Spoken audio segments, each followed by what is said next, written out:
All right, everyone. We are back to the Coming Out Happy podcast. It's not just Dani and I this time. We have a special guest. We have Andrea with us. Andrea, I already talked about you so much, and just all the things that you've done in your life and who you are is so incredible. And we're just so honored to have you with us here today, to really hear your stories, to hear your expertise, your experience, and really talk about intersectionality, authenticity, and how it plays into our relationships, because that's important shit, right? Yeah, it is, totally. Well, we're so happy to have you. Tell us a little bit about yourself so our audience can get to know you a bit and just who you are and how cool you are. Hype yourself Yay! Well, thank you. Hi, I'm Andrea, and I am a native. I think I've said this before. It's been said before. I am a native Texan, and I was born and raised in Abilene, and then lived in Denton, Texas for a while. Lived in the Midwest for a little bit.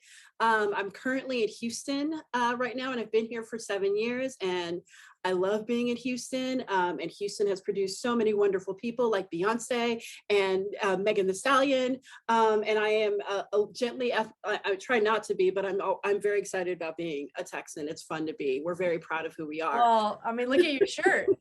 Yay! Thank you. Y'all Right. can't see it, but I have a yellow sweatshirt on that says Texas State of Mind. And you know, there's several cliches that come out about as Texans, but like, it's true. I have stuff that has a Texas flag on it. I have so many things that just say Texas on it for whatever reason. We don't have that Texas shaped waffle maker yet, but trust me, it's on my Amazon wish list. That's a little bit about who I am. I am, for my job, for how I get money, I have a PhD in communication studies. My emphasis is in performance studies and also storytelling and rhetoric. I teach at the University of Houston Clear Lake, which is a branch of the University of Houston. And I teach several classes, but I teach public speaking. I also teach intro to mass communication. My research is always in narrative and storytelling, and whatever I do, whether it's in my job or out in the community, I am a big advocate for storytelling. Part of it is because I learned early on at a very early age. I love asking people questions when I was like a kid, and mostly because I wanted people to talk and I wanted to learn more about them, or I loved, like, if anyone's telling a story, I was all ears about it. And, you know, as a kid, like, people would be like, oh, that you're really nosy. But really, I just that's how I felt like I understood the world. It's always how I felt like I understood, like, people around me and how they operated and moved. And so naturally it became my life's, like, career decision. And so I do a little bit of that. I teach performance classes. We do small productions here on campus with our organization. And outside of the university, I do a little bit of consulting work with the University of Texas Business School, where I coach communication. I'm a communication coach. And so I coach students on how to interview and also how to tell stories, particularly in behavioral interviews.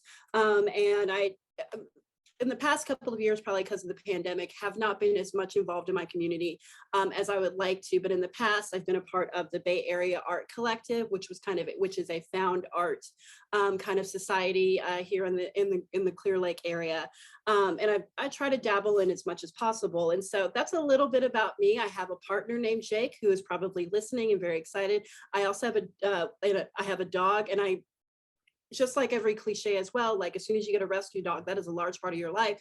His name is Handsome, and he's ugly. He's a perfect juxtaposition, and I adore him. And so, like, he's, you know, those of you who out there who have rescues, like, you know what it is, but, like, he's wonderful as well. And so that's a little bit about me. Well, thank you so much for sharing that. And you know what? Dogs are a big part of our life, but so is storytelling, right? Yes. And how we understand people and the relationships we have. I mean, I like to look at my life as a story too. And I think a lot of the relationships we have, a lot of people, they're meeting people maybe in their mid-20s, they're meeting people in their late 30s, 40s, 50s.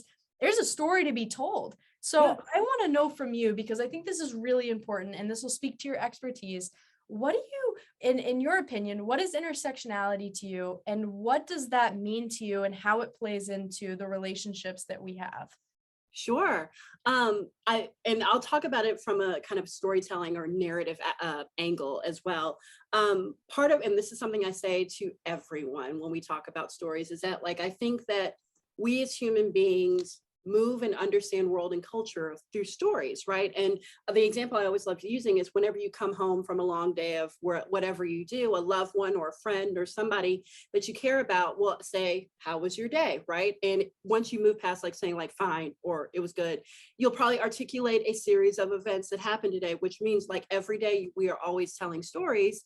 And also stories kind of reify or like support kind of our culture, right? Like we always tell stories about why we do certain things, or like what traditions we have with our friends or what traditions we have with our family. That too is a kind of a narrative in regards to that. But lastly, like I think stories also are the easiest way to create empathy. I'll talk a little bit about that later. But to answer your question, when I think about what intersectionality means for me, I think it is the embodiment of acknowledging that there are multiple versions of like your one person of self has multiple versions and interacts with people in different ways. And so an example that I like to kind of when I talk a little bit about intersectionality is that it's the acknowledgement that you are not the only person in the world, right? And that's such a broad way of talking about it, but it's true, right? In order to identify or work through your own intersectionality, you have to acknowledge that like you come with a certain set of like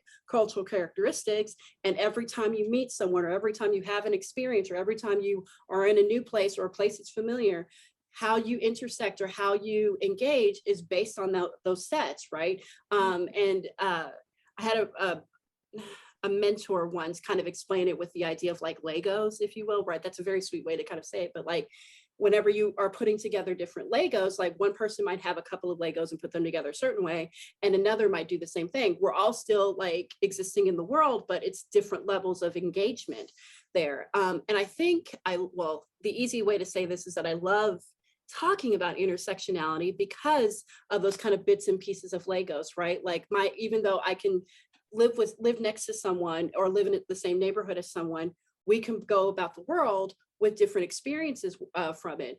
The limitation of that is sometimes those differences make people uncomfortable or nervous or like frightened, because sometimes we're frightened of something that is different. And I mentioned before that, yes, I'm from Texas, and Texas every now and then I always joke, is kind of sometimes the butt of the joke of America, right? Like we're okay with that. Like I think if you ask most Texans, we know how hokey we look on a lot of levels, but it's not always the case, right? I'm a Black woman, and I live here, and statistically more Black people live in the state of Texas than any state in the country. Also, we are the most gerrymandered state in the country, which tells you a lot. But and also because I live in Houston is considered the most diverse community in the country. But also as you get out of the city, right, that blue starts looking more purple. And so you still get those people who kind of like reify the kind of like cultural hokey stereotypes that we have here.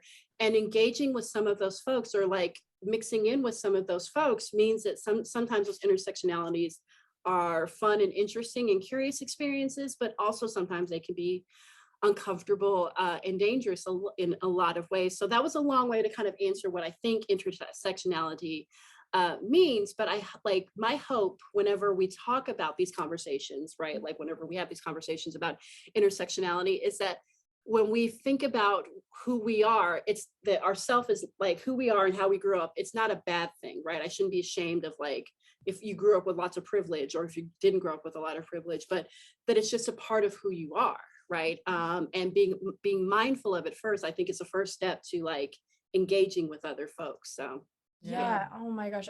Just your definition makes it so much easier to understand, because I think it can get really complicated and confusing. But I think intersectionality plays a big part in being authentic, right? When you embrace who you are and you take all the different parts of yourself and you do amplify that in your life, that is authenticity. So how do you feel that someone can begin to really acknowledge different lived experiences and identities other than their own and embrace authenticity as a group? How can we do that? Sure.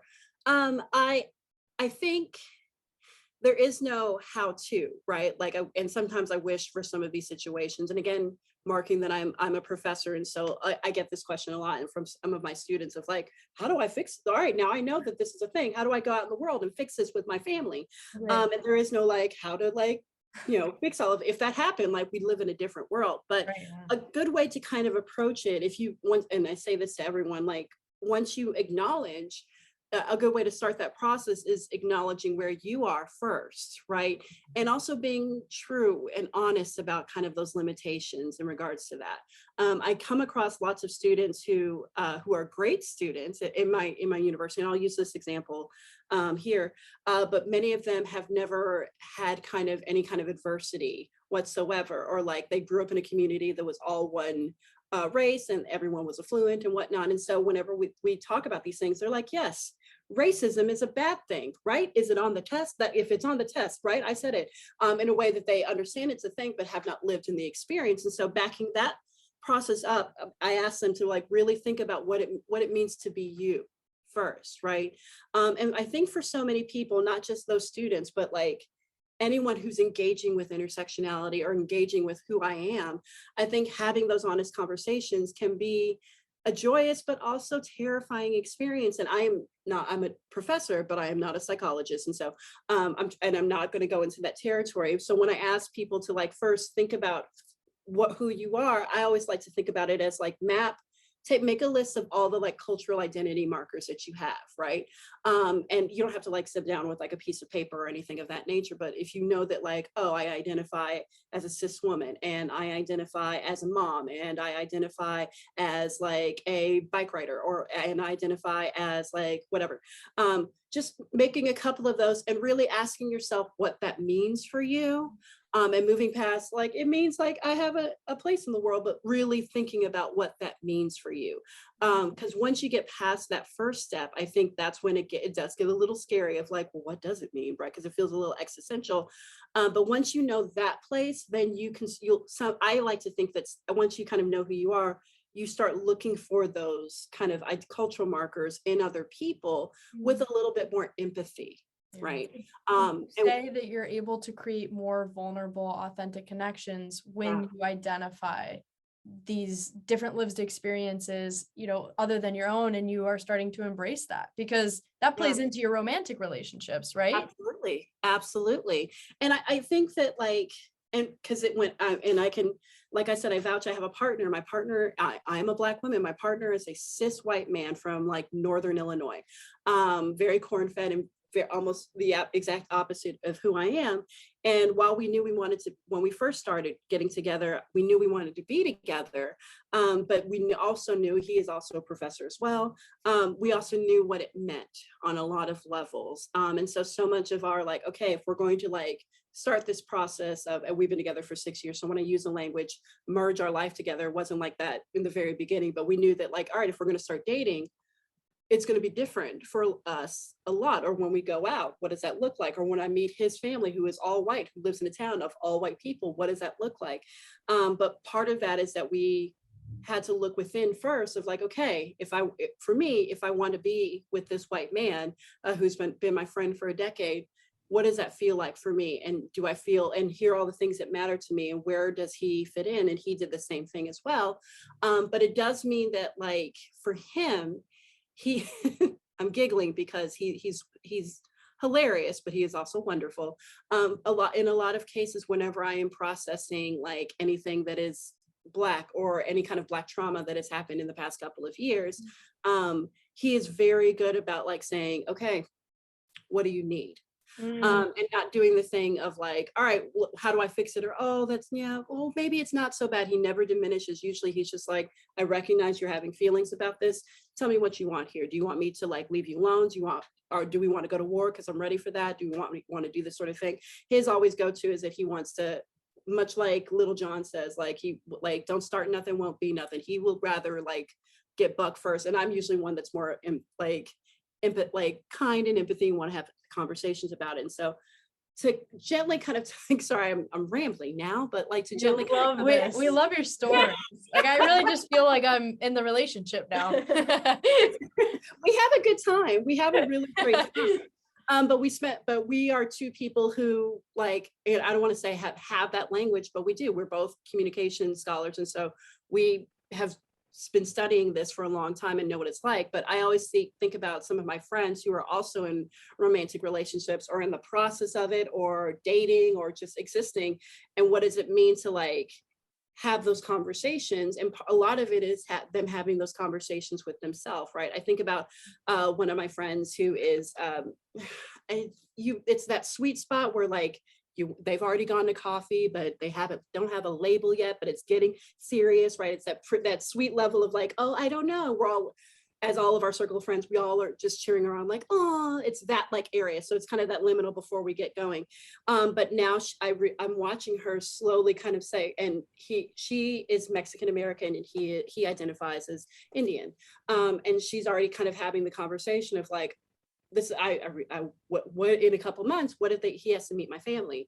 And how do I explain this to like my grandparents? And how do I explain this to my cousins? And there's like 80 of them and all of that, right? And I think we always have those conversations to ourselves, but she's having those conversations out loud. And what I've watched, because she's been friends with me for a while, so she knows to kind of go within first and then think about like those plugs outside, or like how do I fit in regards to that. And I'm watching her, it's very sweet now, like whenever we hang out, or she'll come and tell me like, or tell the group like, oh, like we're starting to kind of have those conversations, because I didn't realize this, but he's also like concerned about how his mom is gonna like process like us being together, and like, and she seems to not care, but she's already asking questions about culture and like, would she be okay if we did this, right? And that kind of commonality, if you're not and this is probably the big thing, if you're not talking about things, then you would know that like, oh, everyone is kind of having the same struggle, right? And I think so much about intersectionality is also about this is not a popular opinion. I don't know if it's a popular opinion, but I think intersectionality is so much about acknowledging imperfection in a lot of ways, right? Like there is, no matter how much I try, if I look within myself and then I acknowledge I have these cultural markers, and then I try to like make sure that I identify and can like perform, like acknowledging different races, classes, genders, and things of that nature, even if I do the best that I can, I might fail in some aspects, right? And a lot of reasons why I think people like either push away from that kind of within and like in being acknowledged is because we're scared of failure here, and we're scared of that imperfection that might happen there. And when it's high stakes, like a romantic situation, we really don't want to do that sort of thing, right? Because we're like, oh, like I hope, please like me.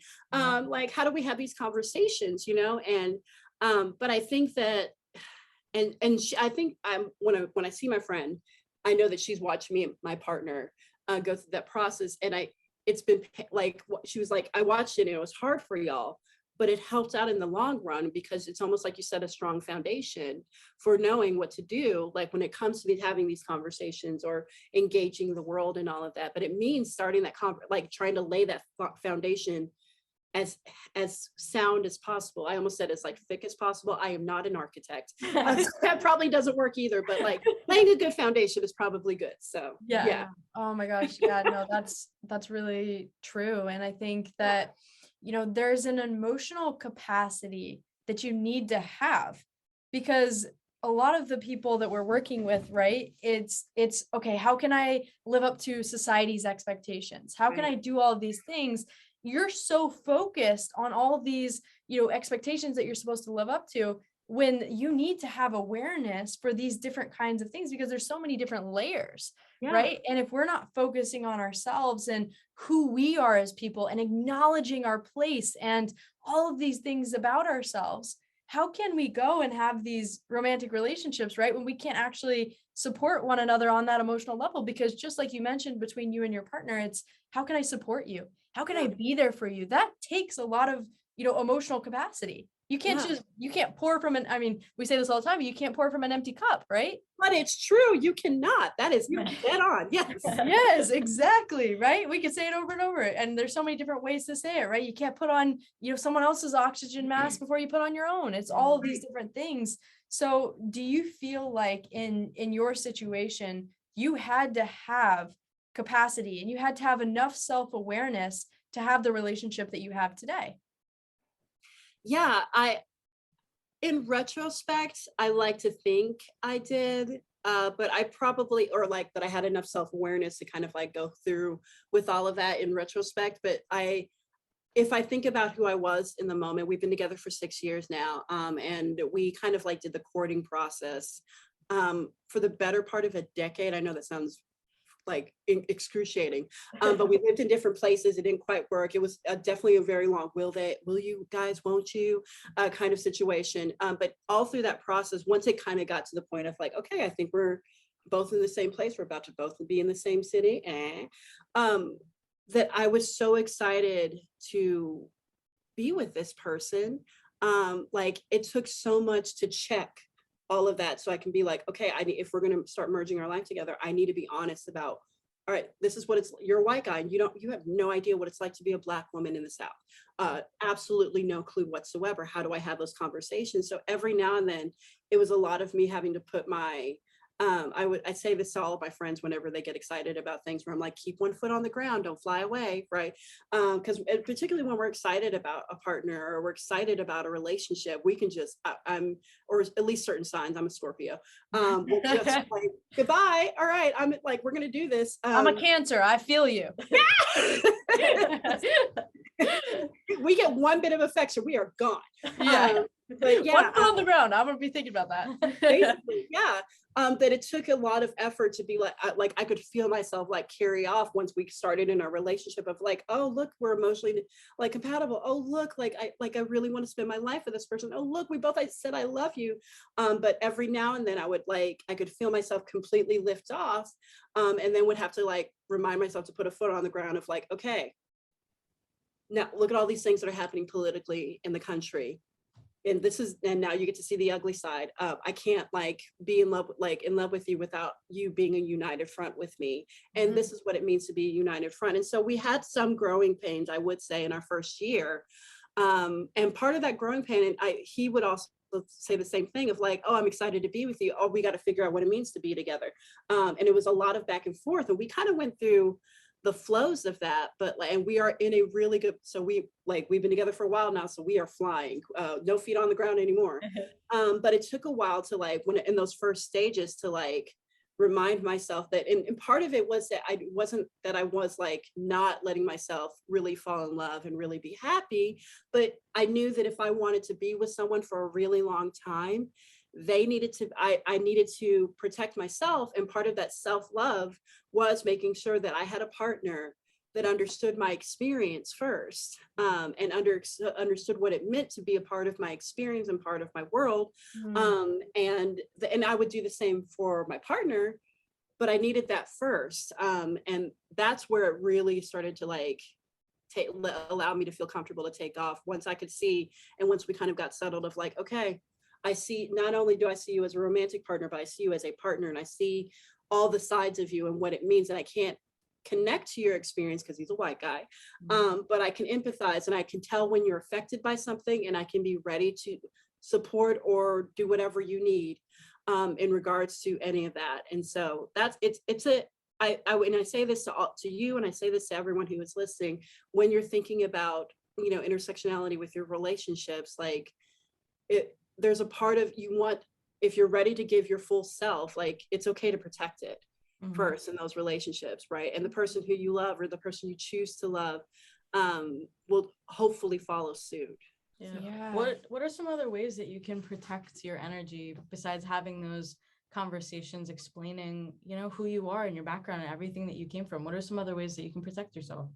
I think I love I'm a big fan of self-reflection, but I think also knowing what you like, being able to articulate what you need. And sometimes I know that many people, we all struggle with like kind of articulating that, but a little bit of self-reflection is always really good. And I also think that part of that self-reflection means that like you allow yourself time alone, or a time where you can kind of take a break. And what I mean by that is not like, oh, I'm going to like dip out for an entire weekend, but enjoy some moments where you can kind of just be yourself, or even if it's like 15 minutes a day or a half hour, something of that nature, something that allows you to be actually you. So when you're not always a unit with that person. I think that helps. I think those are some ways you can kind of protect your energy, and always check in with yourself and think, okay, is the relationship still healthy? Am I still like, do I still feel supported by this person? Do I still feel like I am my true self in this situation, or have I lost myself in those relationships, right? Some of those moments, like a little bit of self-reflection is always really good. But the next thing that I think that helps when in articulating those needs is it's totally okay to say when you need a break. Or to back up, or to say like, I just need you to kind of be with me and like commiserate or whatever. Whenever not so great things happen, like I said, my partner is usually like, hey, okay, what do you need? And sometimes I'm just like, I would just like, if you could just leave me alone for 2 hours so I can watch Netflix and cry into this wine glass, I will be ready in 2 hours, but let me collaborate because I can't figure out the words yet. And I just want to do that. And he's like, okay, that's fine. Or sometimes I will say, I don't want you to help, but I do want you to listen to me, kind of be upset in the situation. And I don't want you to fix it. Just listen. And just even if all you say is just like, oh man, that's terrible. Oh man, that's terrible, over and over again, that sometimes helps. And it took a while. Part of that is that self-reflection. I know that whenever I need to be healed or I need support, sometimes I need to be by myself, or sometimes I just need a sounding board. Or sometimes like the third one, which I think he would say he loves, is when I'm ready to go to action, where I'm like, okay, I just need, all right, I'm upset about this situation, let's go march. Or, oh, I'm upset about this situation, let's go talk to some folks right now and see what we can do to fix this situation. Or let's go and let's go for a walk or something, so that we can kind of process a lot of that. He enjoys the kinetic and the active of that. But it took a while I had to really, in that process of, as we were merging together, I needed to know what it meant to like preserve myself. And that helps a lot. And I think also too, whenever he comes to anything that he knows is an intersection beyond his, so we live in Houston, we like to go, I go, because I'm Black, we like to go a lot of Black events, that he enjoys being present in those moments, but he also knows to just be an observer in a lot of those spaces. And he also knows how important it is for me to be in those spaces, because I want to be able to connect, and he wants to be supportive. And so it's good he likes to just like be supportive in those levels. And so I don't know if that quite answered your question, but those are ways for me that I think help in terms of like protecting your energy and protecting anything that you can do to always like find your footing, if you will, to like ground yourself into your own authentic self, allows that. Because I always feel like I always get concerned when people kind of fully immerse themselves in and lose their identity in romantic relationships, right? And I'm sure that there are people who have done that and they have wonderful, healthy relationships and they go on and whatnot. But I think that there's some truth, or there's some authenticity that speaks to intersectionality when you get to be exactly who you are as you are, and have a partner as well. Yeah, that's exactly what we talk about, is really maintaining your individuality and really coming together to create that new life. And I love that you were talking about both sides of protecting your own energy and how your partner was also figuring how to be supportive to you. I love that, because we all need to be individuals coming together to love each other better and show up for each other and be allies and lovers and friends and all of these different things. So I love how in detail you went into everything. Like, I could listen to you tell these stories honestly all day. I'll sit here all day, but I really want to know from you, Andrea, because I want to acknowledge our limitations, right? We're two white women and we will never fully understand different lived experiences, and especially someone that holds different identities than our own. And I want to know from you, because I think this is really important, not only in our romantic relationships, but in our friendships too, all relationships, all personal relationships. How can we engage in these conversations and be better allies in these situations? Because I want to be better. Well, you said by starting with the conversation with yourself, right? That's the first part, right? Where are you? Do you acknowledge your privilege? All of these different things. What else can we do? Yeah, I think, yes, the first step is acknowledging and looking within and acknowledging who you are and what works for you, and being true about those statements. I think the second one, and I'm going to take it back to storytelling as well, is that, so many conversations that are surrounded around intersectionality, surrounded around these types of topics are always like, oh, like people should just listen to people, right? And that is the right step. but it doesn't give enough like distinct, in my experience, doesn't give enough distinct like connection on what to do, right? I can listen to stuff, but what am I listening for and doing? To which I would always say, like, listen to people's stories. And really pay attention to people's stories, particularly when they are talking about their experiences, right? So when they say, oh, listen to people, or listen to Black women, or listen to these people, listen to their stories, right? And I will always stand by this. Like, we learn through the world through those narratives, but they really truly create levels of empathy and connection, right? And I, to kind of reiterate that, because every single time that I think I'm like, oh, am I too rose colored whenever I give the advice of like listen to people tell stories, and that's how you're gonna fix or help out with intersectionality. But every time I think it's not going to be the case, an experience happens where I was like, oh, look, boom.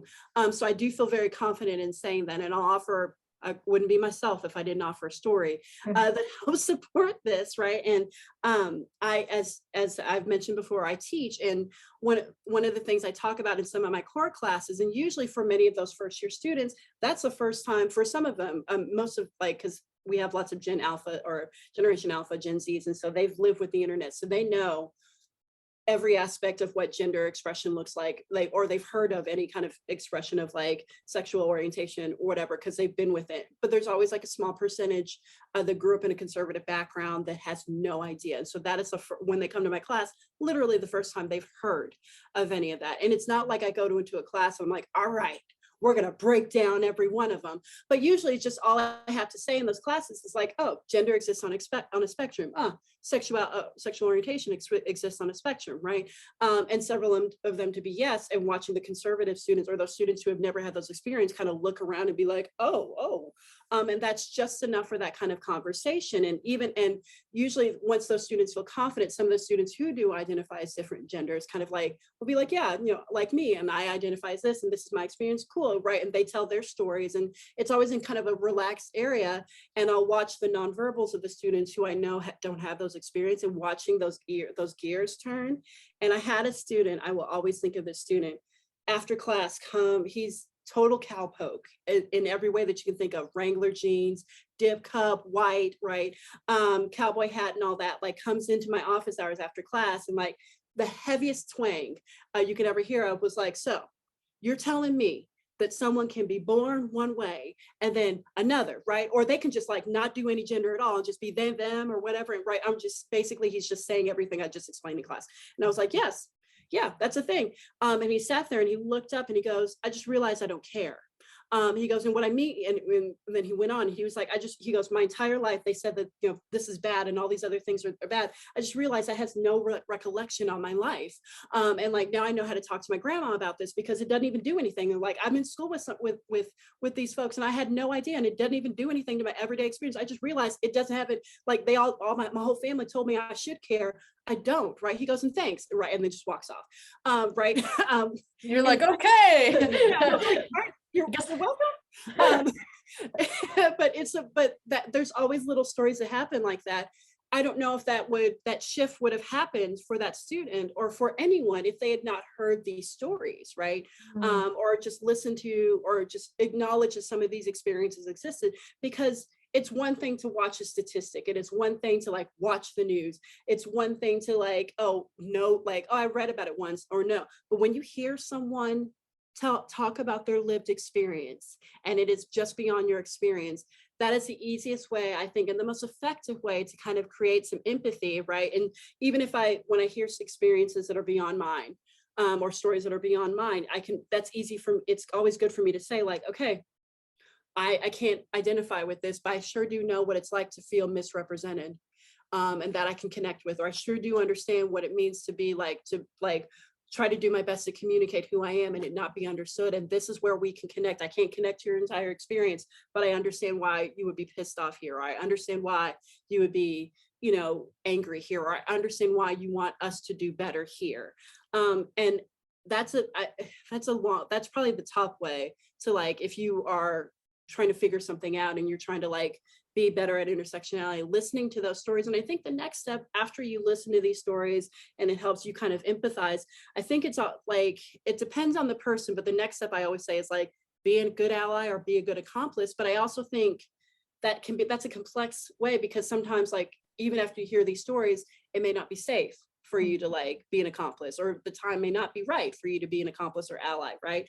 So I think a good way to say it is like, once you hear these stories, then figure out how to put it into action in some way or another, right? And what I mean by that, and again, that is not deterring the ally experience or deterring an accomplice experience. Like, those are important things, but for some people, it takes a while to get that strength to even say, to come up and do that. I think about a lot of my friends, or like people that I work with in the community, where they're like, this is cool. Like, I get all of this information. But my grandmother is 85 years old.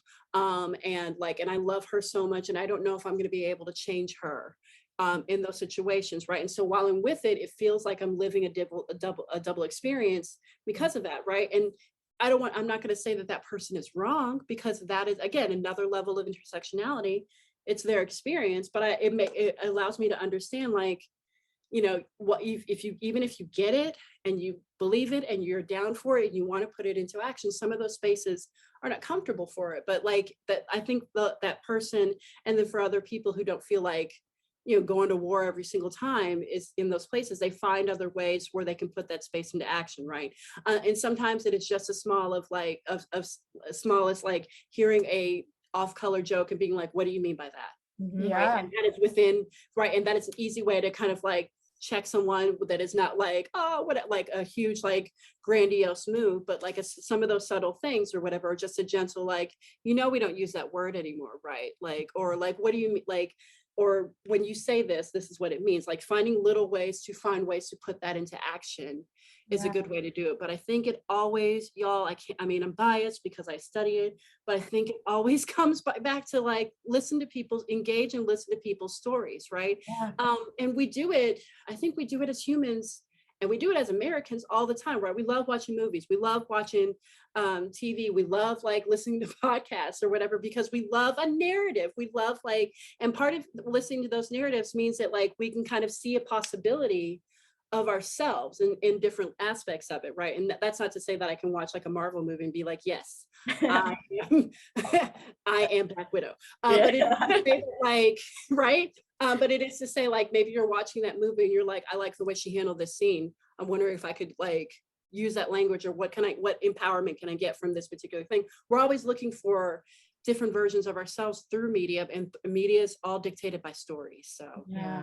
No, I think it's so true. And I really love those steps, because it kind of breaks it down in a way that feels so tangible. And just the storytelling piece, I always knew that I learned through stories, but I didn't realize until you really spoke it into existence in this podcast, how you really do have compassion for someone when you feel their energy, you feel their voice, and you hear the depths of their experience. Changes your mind, right? It helps you shift your perspective and open the tunnel so much further, and just really understand someone on such a different level. And I think that's why we have this podcast, right? To tell stories for so many different kinds of people with different lived experiences, to learn from each other, and just to take it into their own life and run with it. And I think those following steps after, to actually begin to practice it, right? And apply it in your life. And whether it's a small step or a big step,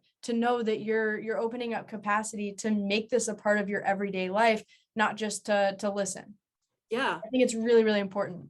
And I think like listening to stories, telling stories, like kind of, whatever, just kind of hanging out and talking to people, that is within almost everyone's capacity, right? Like, it's not asking anyone to do a grandiose gesture, but if you just sit and listen, or like engage in people's stories, or ask them how they're doing, or like, what did you think about this? Like, you learn so much of about the world in regards to things, because of that personal narrative, or because of that personal experience. When I was middle school, high schoolish, or whatever, again, grew up in West Texas, in a fairly conservative town, and I'm Black.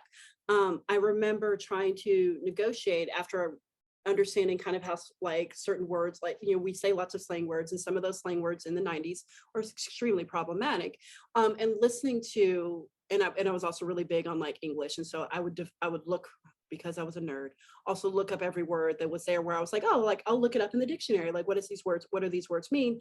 And I remember talking to my English teacher at the time of like, yeah, like they use this word to like say like someone is dumb, or like they're not very smart. Like it was the R word.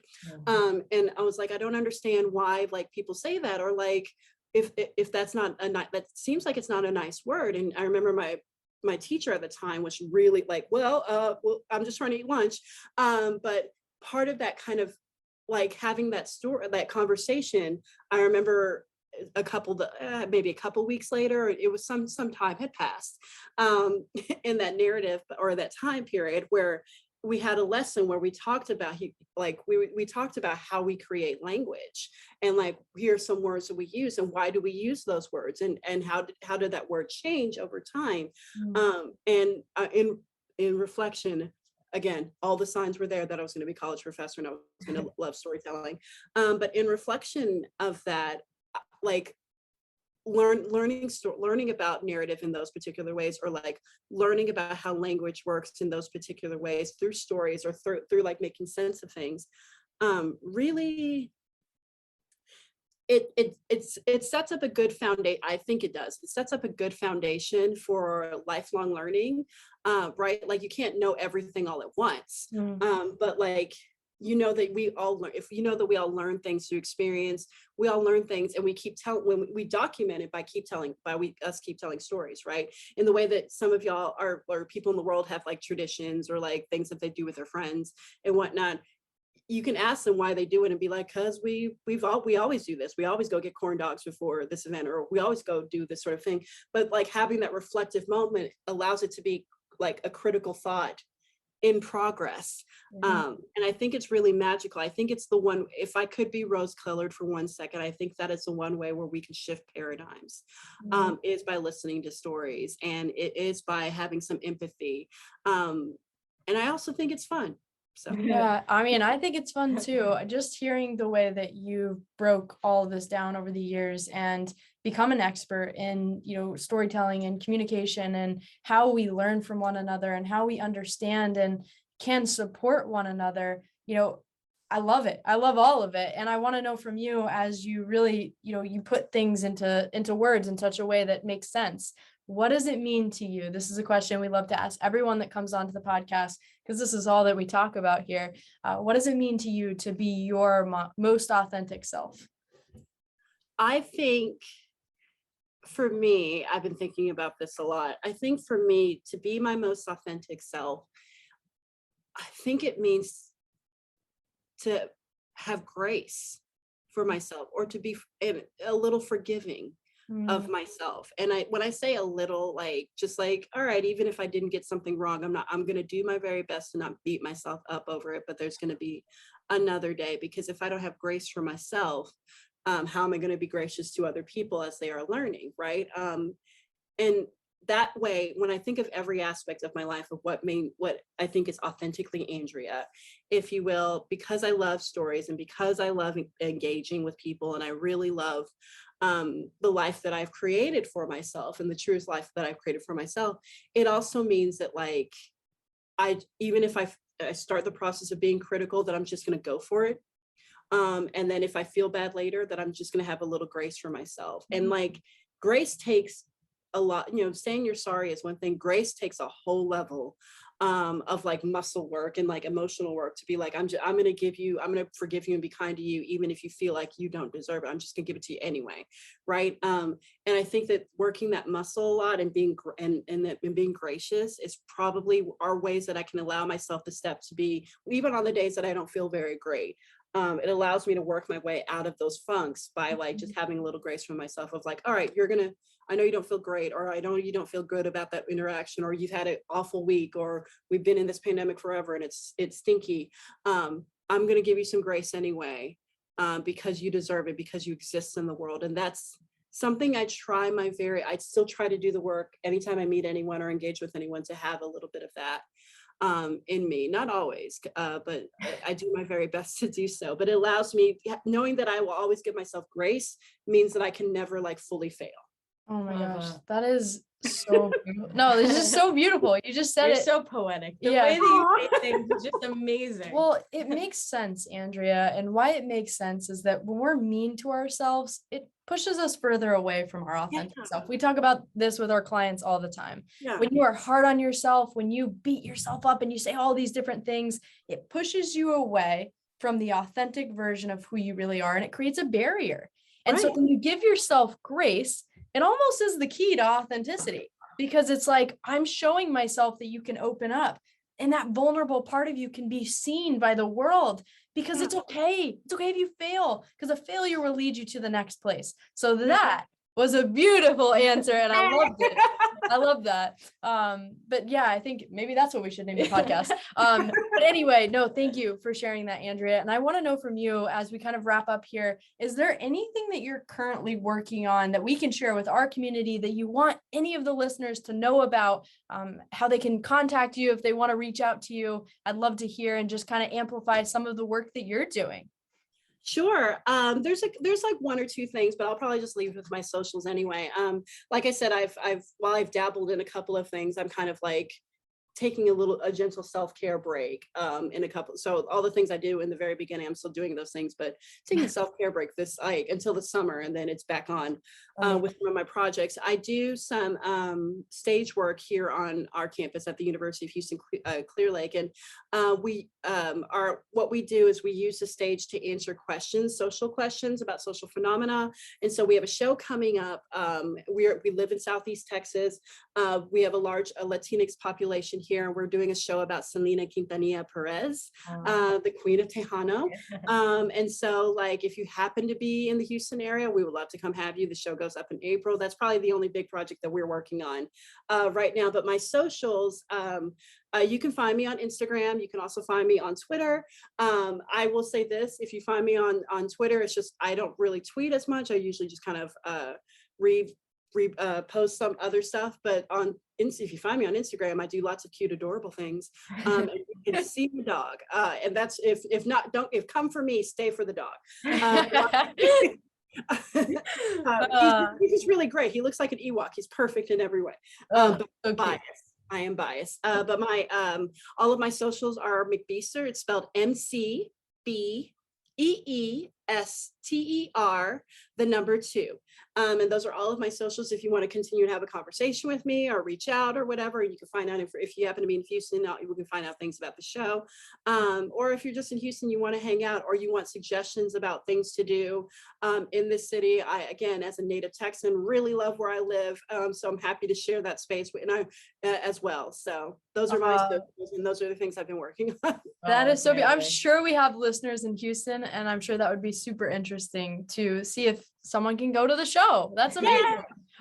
Thank you so much for just your time, your energy, your compassion, and love that you shared with our community and us today. I think what you're doing and the messages that you shared are beyond anything that we could have ever asked for. It's so powerful what you're sharing, and I think that just that message of grace and the message of meeting people where they are and really understanding all of our lived experiences will help us to have better relationships in every aspect. And I can't wait for the takeaways that come from this podcast and all the people that reach out to just keep learning. We're learning. It's never ending. It's a journey. So thank you so much.